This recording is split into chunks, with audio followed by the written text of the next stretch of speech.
Well, hello, and thank you for joining Planet in Focus. I'm Leslie Johnson, Senior Programmer, and I'm joined with Danish filmmaker Pernille Rose Gronkjaer. Pernille has earned much acclaim for her documentary work in film and television over the past 20 years. And her latest film that we're going to talk about today is called Solutions, a film that tasks a group of the world's leading scientists and entrepreneurs to come up with new ideas and visions for the future. So welcome, and how are you doing today? Thank you. I'm doing great here in Copenhagen. It's afternoon, so everything is perfect here. The fall is on its way. And I'm very happy to be part of this incredible festival. I'm very proud to be selected for this festival. So thank you so much. Excellent, thank you. And thank you for joining us. So if you can, in your words, tell me what this film is about and how the genesis for the idea came together. Yeah, so this is actually,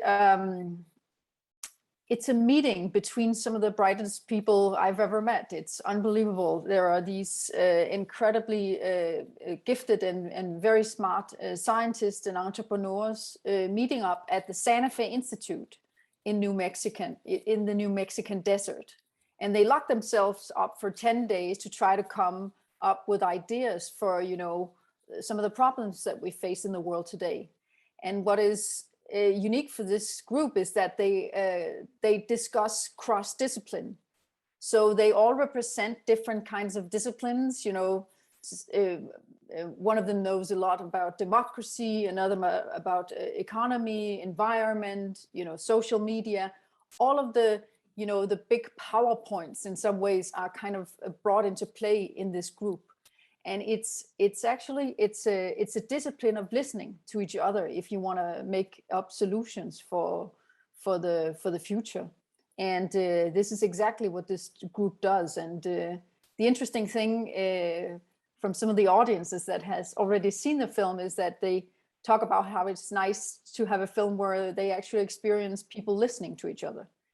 Because this is it's a rare commodity in these days, there's a lot of shouting and not so much listening. So this is one of the rare qualities of this group, that they actually, with all that they can and all that they know, they're actually able to listen to each other. And yeah. It's quite a special group of people, representing all corners of science, environment, economy, cyberspace, education, everything really. How did they come together in the first place?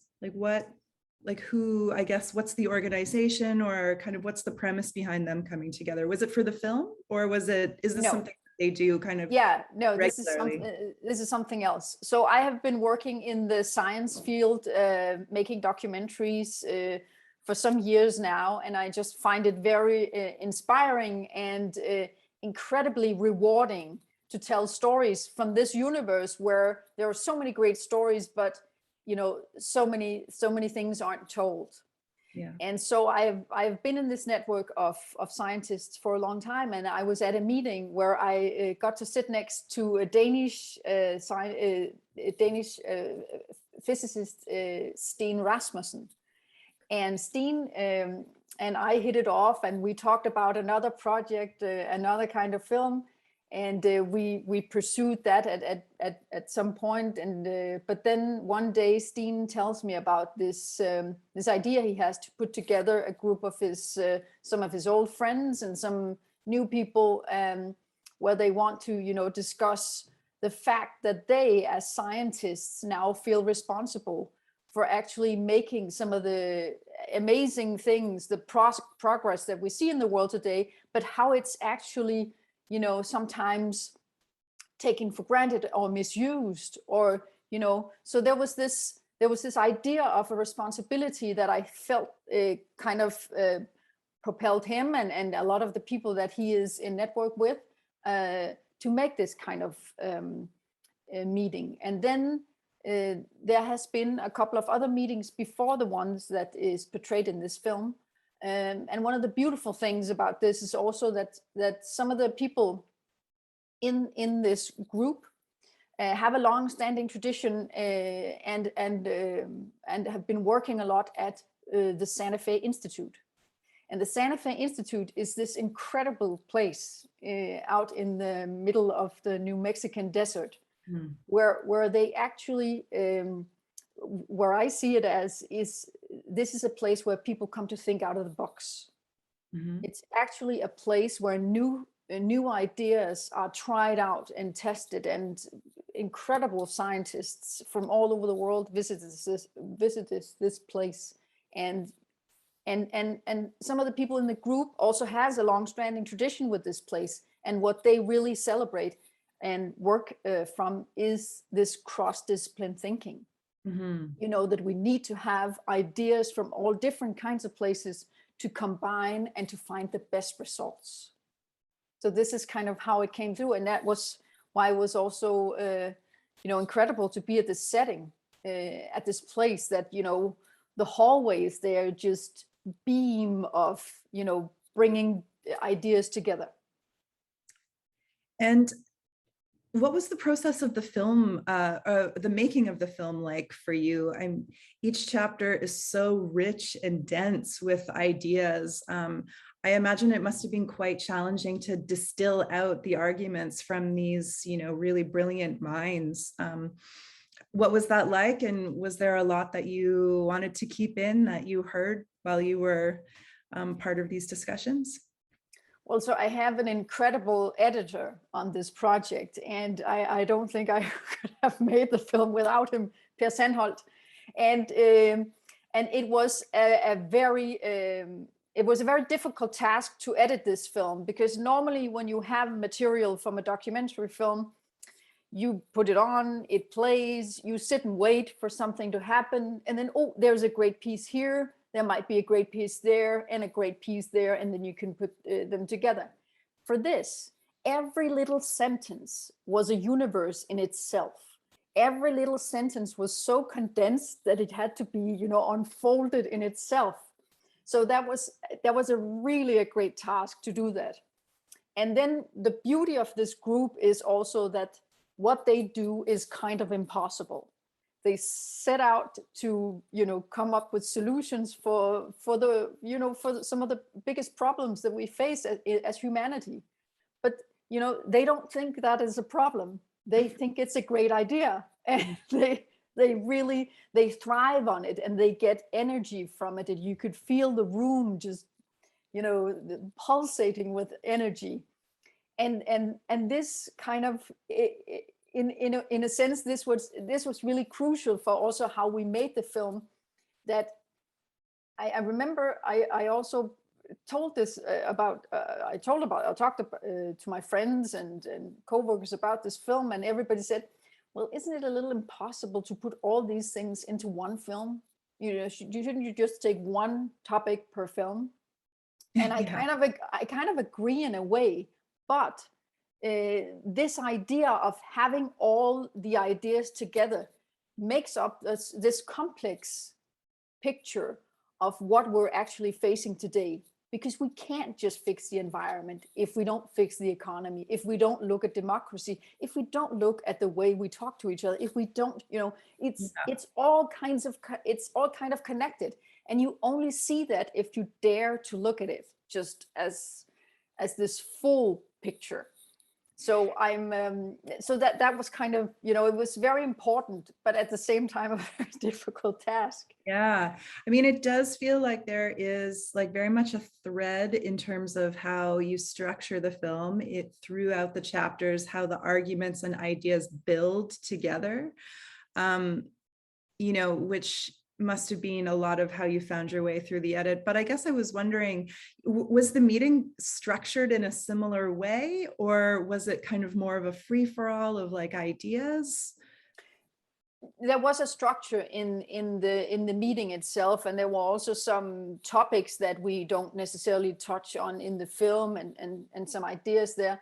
But what we actually did is we took the material from each of the scientists or each of the entrepreneur and kind of cut this little this piece of material together with the next one. And, you know, like our first cut of the film, I think was 9 hours, Oh. because that was how much material we felt that was important to get into the film. And that's, so we kind of narrowed it down. Yeah. But it was very difficult to narrow this down.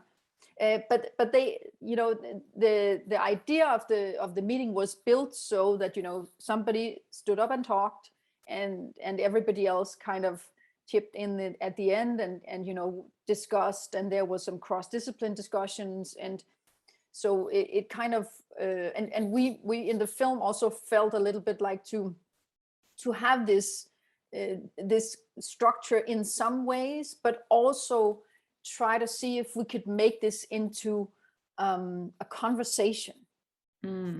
I love films where it's a conversation, like Nixon, that film with Anthony Hopkins, where there's so much talk and people just talk, but it's so dense. I just love that. So have these kind of, have a conversation, and also at the same time create a mood that maybe makes the audience feel that they also have a place around the table, because that was very important. That was very much my experience when I was in that room. I felt that, oh dear, I think today, because so many things are happening, and we're experiencing all these things all the time, with problems with our environment, and problems with inequality, and all of these things we see, I think can be sometimes, as a private person, just really overwhelming. What should I do? What can I do? Change the way I eat, or change the way I do this and this and this. But what made me feel actually optimistic about being in that room was to understand that, okay, I have a little part to play. I can't fix the world just by me. I can't do that, but I can see that there is a lot of people here who can fix all these kinds of, these parts. So what part is my part? And in that sense, what I do is I do documentary films. Yeah. So this is what I can do. This is my contribution to getting this this important message out, and to try to see how can we reframe what we're doing? How can we rethink what we're doing? Were there any ideas that kind of stood out that, were quite novel, that, for example, I found the idea of capitalism quite interesting, restructuring the economy to reflect our biology and tendency towards cooperation. I guess, were there any ideas that you found quite novel that kind of just blew your mind as you were listening to them speaking? I'm very happy you point to that, because that's also one of the things that I really take away from this meeting, is like, oh, we can actually change the financial and economic systems that we live by, the ones that, the rules that we think are just like that, we can actually change them, because we did that before. And I didn't realize this. And it was incredible and mind-blowing for me. And I see it also in a way, because it's the cool thing about Nick and Eric, who is representing this also, especially this idea, is, they know what they're talking about, and they actually, they see it. They already made for me, a positive way to, or an optimistic way to buy into this. And, it's really, for me to see, it's logical in a way. So for me, that was really interesting to see.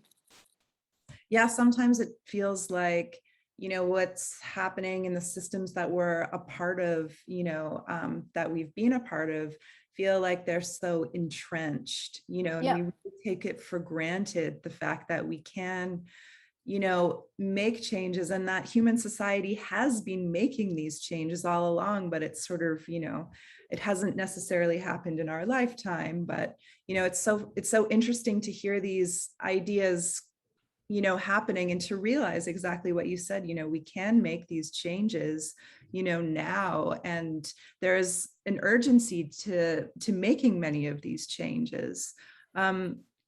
Absolutely. And also, just redefining some of the things that we actually, they talk about how wealth is something, that maybe we can give to other people if we have a wealthy society. But, so then we can include other people if we have wealth. But what they say is, oh, no, wealth comes from including people. So when we include people, then we get wealth. It's a totally different, way of looking at it. So it's just like some of these things were really, oh my God, I didn't think of this. I just took everything else for granted. Yeah. And the more, the example of Mongolia and the more participatory element of democracy, that one also kind of blew my, sort of why can't we do, that's such an incredible idea.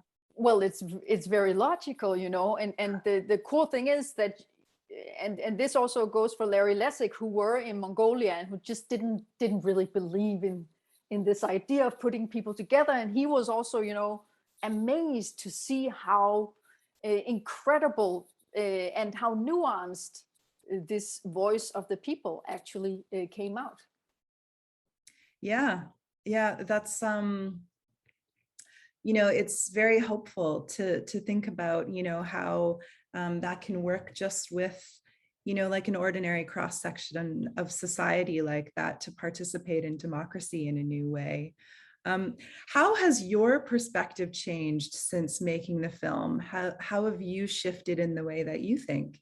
Yeah, so it actually happened when I was in the room and when I decided that this film has to be made in any way possible. Being in that room for 10 days, I think that something shifted in me in terms of my view of the future in general, which is kind of dark, in some ways, because I just feel like there's so much to do, and I'm just little old me here. So I'm thinking, how do we do that? And I guess that we all in some way think about this. But seeing these people, going at these problems in a way that I think is the beauty of the scientific community, that they don't see the complex problems as a problem. They see it as something that needs to be solved and a challenge. And just being in that mindset kind of made me change in a way. And as I mentioned earlier, also, it kind of made me, look at, okay, what can I do? What is the best possible contribution that I can give to this? And, I can't do, I don't know not enough about economics or social media as Molly do and all of that. But what I do is I do filmmaking. I can make films. So this would be, the best that I can do in order to contribute to this, journey that we have to go on to kind of solve the problems. And I feel like just now, look at this, we're at this fantastic festival, and you're such a strong, you're really, oh, sorry, my phone is just calling here. No problem. You're just such a strong festival, and the platform that you have, to be able to, to come out with this message and have this discussion about this and have an audience look at this and go home and discuss, whatever they wanted, that's really, really fantastic. Yeah. Well, I hope that, our conversation here in the digital world can, help inspire conversations out in the real world.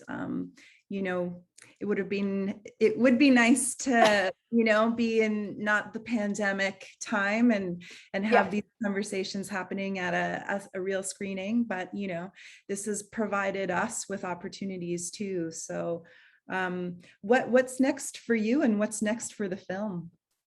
So the film is going on a festival circuit now, and it's just very exciting. And it's festivals that has the same profile as Planet in Focus, and it's environmental festivals, it's science festivals, it's these festivals that kind of, look at the world and see how can we make a difference here. And for that, I'm really grateful. The next week we're going to Prague with the film, so that's very exciting. And after that, there's Paris, and then there'll be it'll have a screening at it'll be at the United Nations Film Festival in Palo Alto.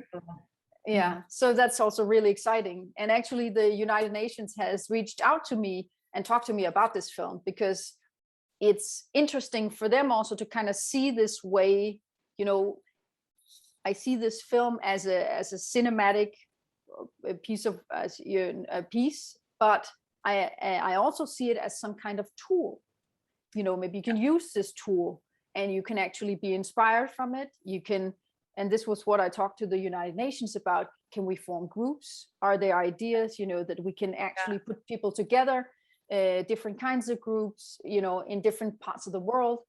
Are there something here that could be a method to create new kinds of dialogues about the problems that we need to solve? Yeah, I certainly hope that this film helps to create new interdisciplinary spaces like that, because as we can see from the film, it's so important to be having these dialogues. And, outside of perhaps academia, there isn't really that many spaces that kind of come to bear, with these really incredible ideas that have come from all sorts of different minds like that. So it's really, I'm happy to hear that, that's kind of facilitated that happening in some ways. So yeah, and we're also playing with a new format called Young Solutions, where we want to put young people together and kind of, see how we can form groups, both at universities, but also on the lower levels in the schools. We're starting out with these trials here in Denmark, so let's see, and we'll hopefully push them out into the world. But this would be an inspiration to actually do this, because if you look at a university, that's actually a cross-discipline universe in a way. Yeah. Excellent. Well, thank you so much for joining us today, Pernille, and very much appreciated this conversation with you. Well, thank you so much for having the film. I'm so happy you do.